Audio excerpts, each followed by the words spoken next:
आपने तो सुना ही होगा कि चंद्रयान 2 की लागत हॉलीवुड में बनने वाली फिल्म की लागत से आधी से भी कम है। लेकिन उससे भी चौंकाने वाली बात यह है कि चंद्रयान 3 की लागत चंद्रयान 2 की लागत से 300 करोड़ रुपए कम है। ऐसी ही बहुत सी इंटरेस्टिंग बातें आपको इस वीडियो में पता चलेंगी। सबसे पहले आसान भाषा में समझते हैं चंद्रयान 3 चांद पर कैसे पहुंचेगा, लैंडर और रोवर कैसे काम करता है और वहां पहुंचकर क्या क्या पता लगाएगा। इस मिशन को 14 जुलाई को दोपहर 2:35 पर श्रीहरिकोटा के सतीश धवन अंतरिक्ष केंद्र से रॉकेट बूस्टर से लॉन्च किया गया। तब इसकी इनिशियल स्पीड 1627 किलोमीटर प्रति घंटा थी। लॉन्च के 108 सेकेंड बाद 45 किलोमीटर की ऊंचाई पर इसका लिक्विड इंजन स्टार्ट हो गया और रॉकेट की रफ्तार 6437 किलोमीटर प्रति घंटा हो गई। आसमान में 62 किलोमीटर की ऊंचाई पर पहुंचने पर दोनों बूस्टर रॉकेट से अलग हो गए और रॉकेट की रफ्तार 7000 किलोमीटर प्रति घंटा पहुंच गई। रॉकेट में बूस्टर इसलिए लगाया जाता है ताकि उसे पृथ्वी के गुरुत्वाकर्षण से बचाया जा सके।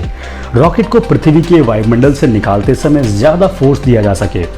इसके बाद करीब 92 किलोमीटर की ऊंचाई पर चंद्रयान 3 को वायुमंडल से बचाने वाली हीट शील्ड अलग हो गई। 115 किलोमीटर की ऊंचाई पर इसका लिक्विड इंजन भी अलग हो गया और क्रायोजेनिक इंजन ने काम करना शुरू कर दिया। स्पीड हो गई 16000 किलोमीटर प्रति घंटा। क्रायोजेनिक इंजन चंद्रयान 3 को पृथ्वी के बाहरी ऑर्बिट में स्थापित करेगा। इसके बाद इसके सौर पैनल खुलेंगे। चंद्रयान पृथ्वी के चक्कर लगाना शुरू कर देगा।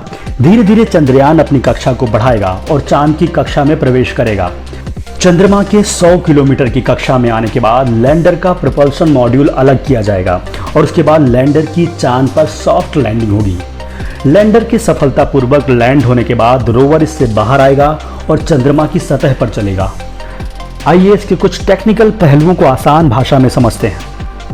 आखिर ये सॉफ्ट लैंडिंग क्या भला होती है? हार्ड लैंडिंग का मतलब होता है किसी चीज का सतह पर लुढ़कते फुढ़कते गिरना। इस टाइप की लैंडिंग में मॉड्यूल के डैमेज होने या क्रैश होने का चांस ज्यादा होता है। वहीं इसके उलट सॉफ्ट लैंडिंग में आसानी से धीरे धीरे लैंडिंग करवाई जाती है, जैसे किसी एरोप्लेन की सुरक्षित लैंडिंग करवाई जाती है। आइए अब जानते हैं चंद्रयान 3 में क्या क्या बदलाव किए गए हैं। एस सोमनाथ का कहना है कि चंद्रयान 3 के लैंडर का फेल्योर बेस्ड डिजाइन तैयार किया गया है। मीन्स अगर लैंडिंग फेल होती है तो इसे रिवाइव कैसे किया जाएगा, लैंडर को क्रैश लैंडिंग से बचाया जा सके। चंद्रयान 3 के मॉड्यूल में 4 इंजन लगाए गए हैं। चंद्रयान 2 में इससे पहले 5 इंजन लगाए गए थे। इस वाले चंद्रयान में 5वें इंजन की कोई खास जरूरत नहीं समझी गई, इसीलिए इसे हटा दिया गया है। लैंडर में फ्यूल टैंक बढ़ा दिया गया है। नए लैंडर की लैंडिंग एरिया को बढ़ा दिया गया है। अब इसे 4 किलोमीटर बाई 2 किलोमीटर कर दिया गया है।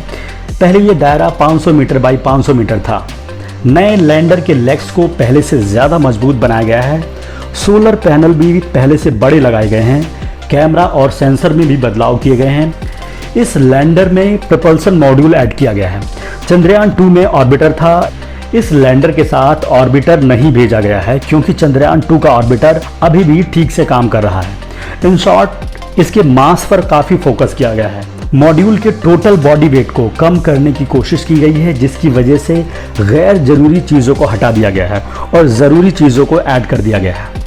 चांद की सतह पर रोवर का मिशन होगा सतह की इमेजेस को भेजना, इसके अलावा मिट्टी की जांच करना, इन्वायरमेंटल स्टडी करना, उसकी रिपोर्ट देना, केमिकल एनालिसिस करना और वहां मौजूद खनिज की खोज करना।